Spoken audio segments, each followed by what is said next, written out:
What's the one system in your environment that, if compromised, would let an attacker own everything? Logins, files, even emails. Yep, it's Active Directory. Before we roll initiative, hit subscribe so these best practices get to your team.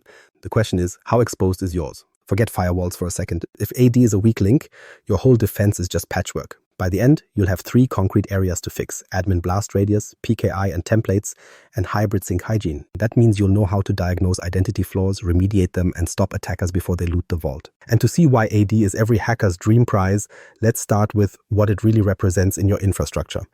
Why attackers treat AD like the treasure chest. Picture one key ring that opens every lock in the building. Doesn't matter if it's the corner office, the server rack, or the vending machine, it grants access across the board. That's how attackers see Active Directory. It's not just a directory of users, it's the single framework that determines who gets in and what they can touch. If someone hijacks AD, they don't sneak into your network. They become the one writing the rules. AD is the backbone for most day-to-day operations. Every logon, every shared drive, every mailbox lives and dies by its say-so. That centralization was meant to simplify management, one spot to steer thousands of accounts and systems. But the same design creates a single point of failure. Compromise the top tier of AD, and suddenly the attacker's decisions ripple across the environment. File permissions, security policies, authentication flows, it's all under their thumb. The trust model behind AD did not anticipate the kind of threats we face today, built in an era where the focus was on keeping the outside dangerous and assuming the inside could be trusted. It leaned heavily on implicit trust between internal systems. Machines and accounts exchange tokens and tickets freely like everyone is already vetted. That architecture made sense at the time, but in modern environments, it hands adversaries an advantage. Attackers love abusing that trust because once they get a foothold, identity manipulation moves astonishingly fast. This is why privilege escalation inside AD is the ultimate prize. A foothold account might start small, but with the right moves, an attacker can climb until they hold domain admin rights. And at that point, they gain sweeping control, policies, credential stores, even the ability to clean up their own tracks. It doesn't drag out over months. In practice, compromise often accelerates quickly, with attackers pivoting from one box to domain-wide dominance, using identity attacks that every penetration tester knows. Pass the hash, golden tickets, even DC sync tricks that impersonate domain controllers themselves. Think of it like the final raid chest in an RPG dungeon. The patrols, traps, and mid-tier loot are just steps in the way. The real objective is the treasure sitting behind the boss. Active Directory plays that role in enterprise infrastructure. It indirectly holds the keys to every valuable service: file shares, collaboration platforms, email, you name it. That's why when breaches escalate, they escalate fast. The attacker isn't chasing scraps of data, they're taking over the entire castle vault. And the stories prove it. Time and again, the turning point in an incident comes when AD is breached. What might start with one compromised workstation snowballs. Suddenly, ransomware doesn't just freeze a single device, it locks every machine. Backups are sabotaged, group policies are twisted against the company, and entire businesses halt in their tracks. All the well-tuned firewalls and endpoint protections can't help if the directory authority itself belongs to the intruder. Yet many admins treat AD as a background utility. They polish the edge, VPN gateways, endpoint agents, intrusion detection, but leave AD on defaults, barely hardened. That's like building 5 walls around your kingdom, yet leaving the treasury door propped open. Attackers don't have to storm the ramparts.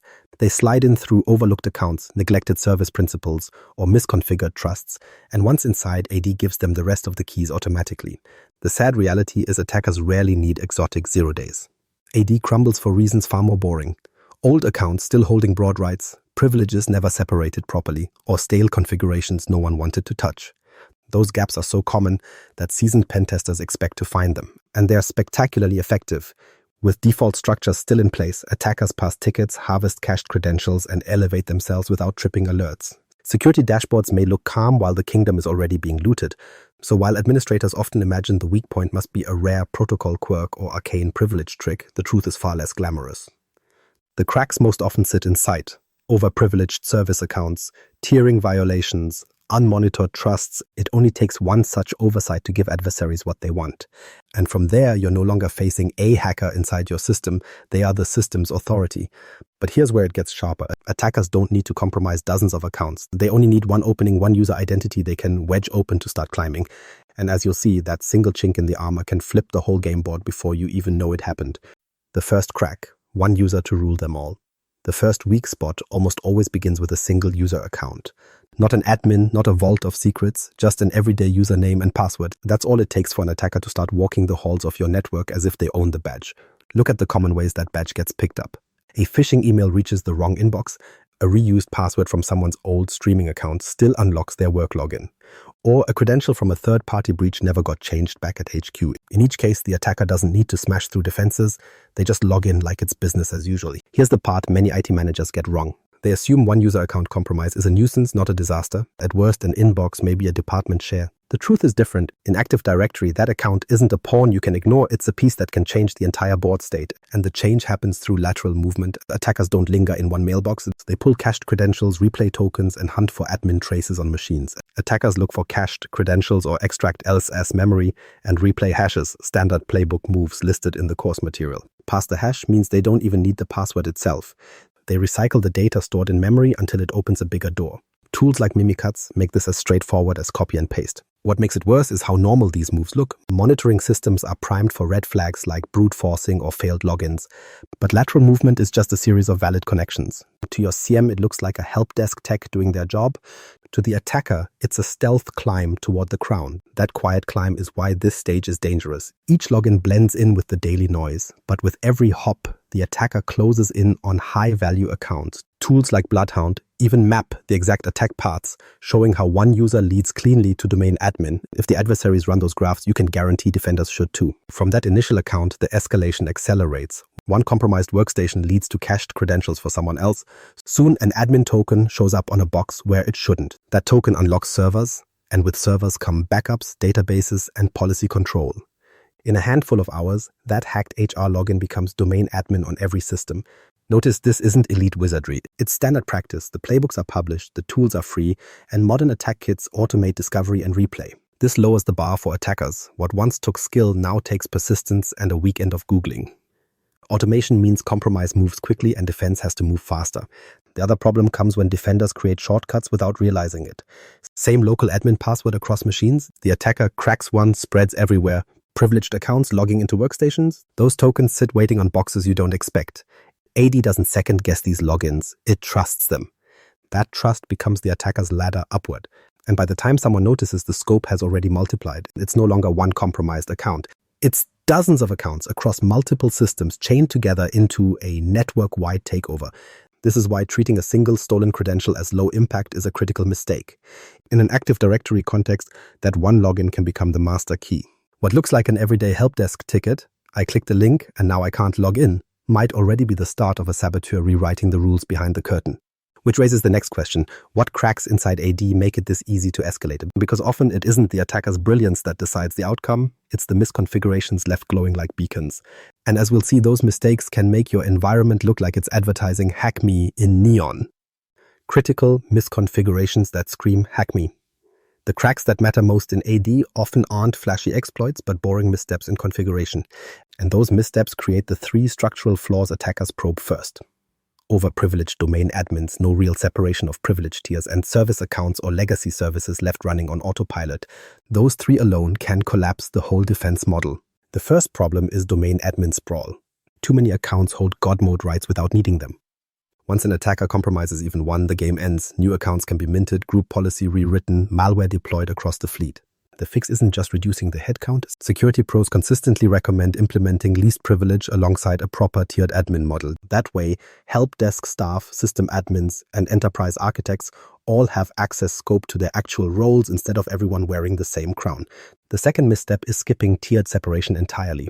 It's still common for junior admins to wield the same level of control as senior architects. That creates the same blast radius no matter who gets compromised. You'd rarely hand a stranger a real skeleton key, so don't do the AD equivalent by letting every privileged account touch everything. A tiered privilege model keeps local admin, server admin, and enterprise admin roles clearly apart, limiting how far a single compromise spreads. The third crack is equal parts forgotten service accounts and dusty protocols. Service accounts are meant to authenticate apps or printers quietly in the background. Too often they're granted domain-wide rights, just in case.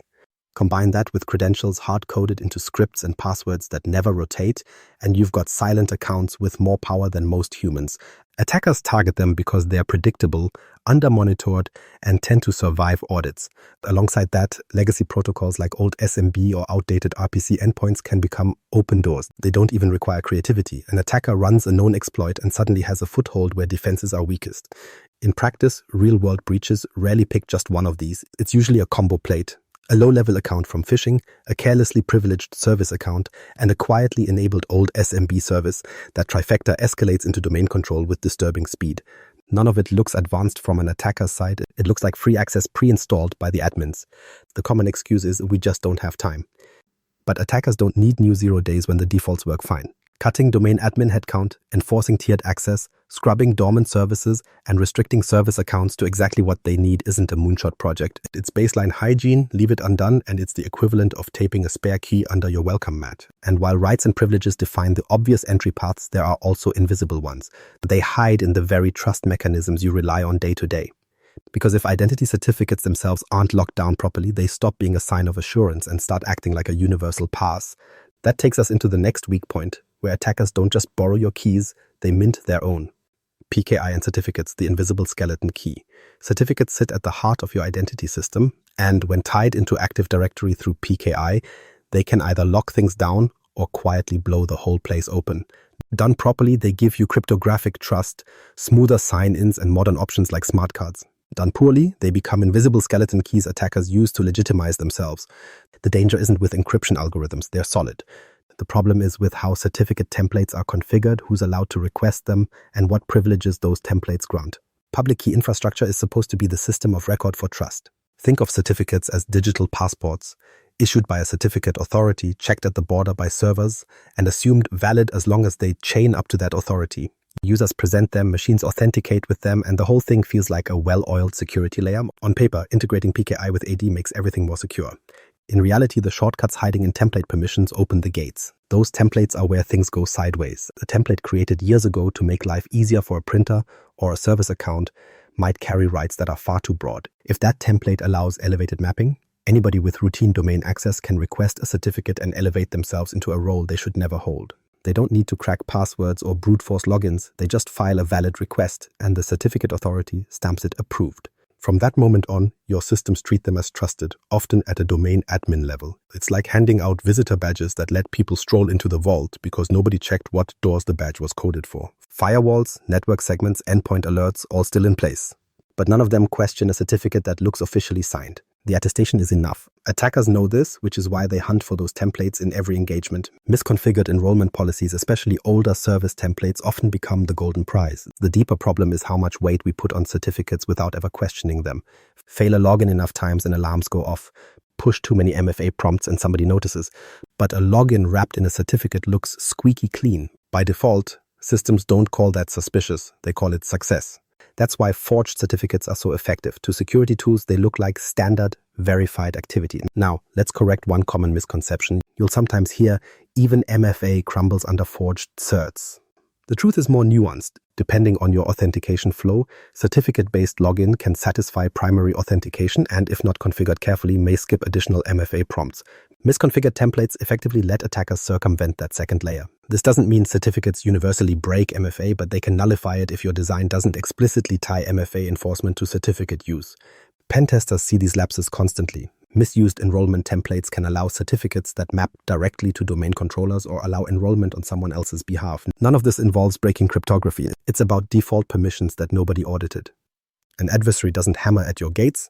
They politely submit a request, collect their signed certificate, and then roam freely. Why does this problem linger? Certificate services feel intimidating. Admins worry about breaking login flows or disrupting production, so they leave old templates alone. Over the years, those unused or overprivileged templates accumulate. Attackers count on that inertia. Given one of those forgotten options, they mint all the credentials they need without tripping a single typical alarm. The fix doesn't require genius. It requires discipline. Harden certificate templates so they only issue appropriate rights. Remove extra enrollment permissions from accounts that don't need them. And don't assume it works equals it's secure. Audit templates and issuance regularly. Actionable hardening looks like this. Audit certificate authorities at set intervals, strip broad enroll rights from non-essential groups, enforce privileged enrollment flows for high-privileged templates, and log every certificate request. Treat those logs with the same suspicion you'd give to password resets or admin account creations. It's also important to stop thinking of certificates as invisible to monitoring. They can be logged. They should be audited. CA activity belongs under the same microscope as GPO changes or group membership alterations. If a new high-privilege certificate gets issued, that should light up a dashboard, not slip by silently. Because if you leave template sprawl unchecked, you've built a secret fastpass for attackers. Certificates that never expire, templates that grant domain-level rights, and enrollments nobody tracks. These shape a skeleton key that slides under your defenses. Once used, the actor doesn't just borrow access for one session, they can re-authenticate across the environment, often indefinitely.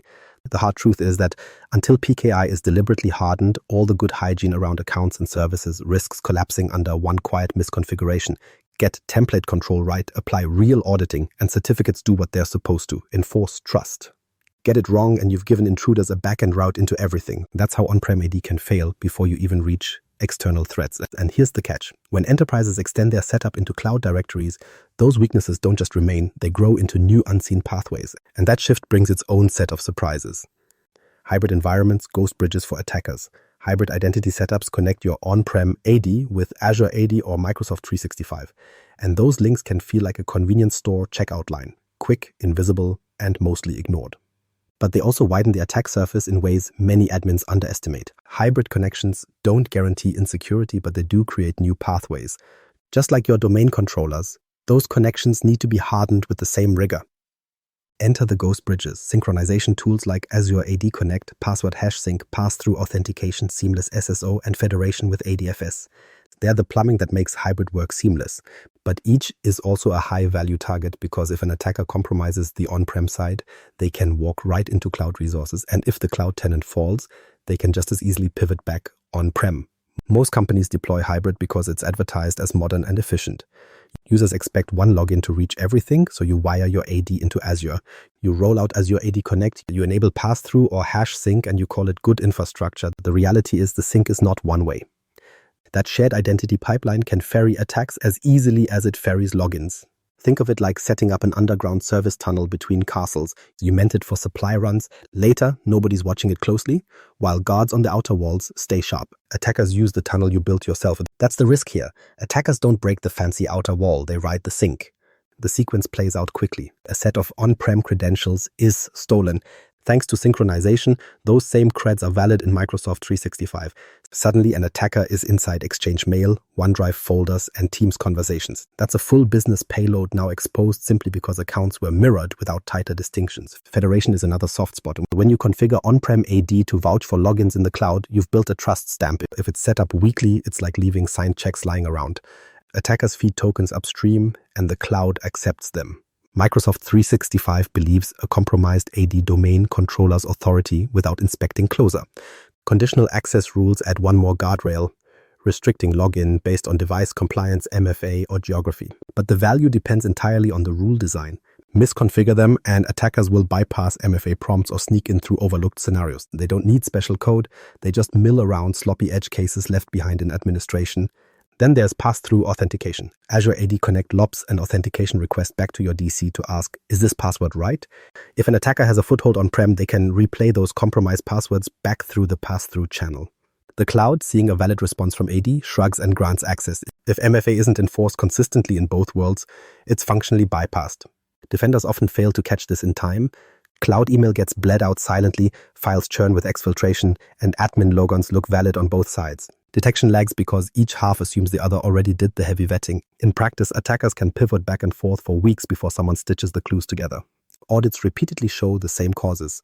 Azure AD Connect left with default sync rights, federation rules left broad, conditional access left untested, and connector logs ignored for years.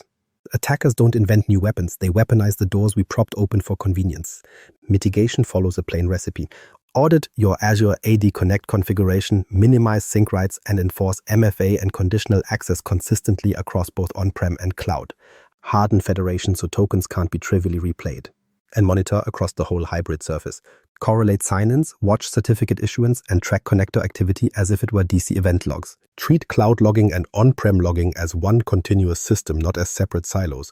Protecting hybrid AD isn't glamorous, but it's double duty. One hardening sweep for the on-prem fortress and one for the cloud tenant. Skip either, and you've left your bridge unsupervised. Fix both, and the bridge stops being a ghost path attackers slip through and instead becomes a gated, logged tunnel. So what's the bigger lesson? Securing AD isn't about one fix or one tunnel.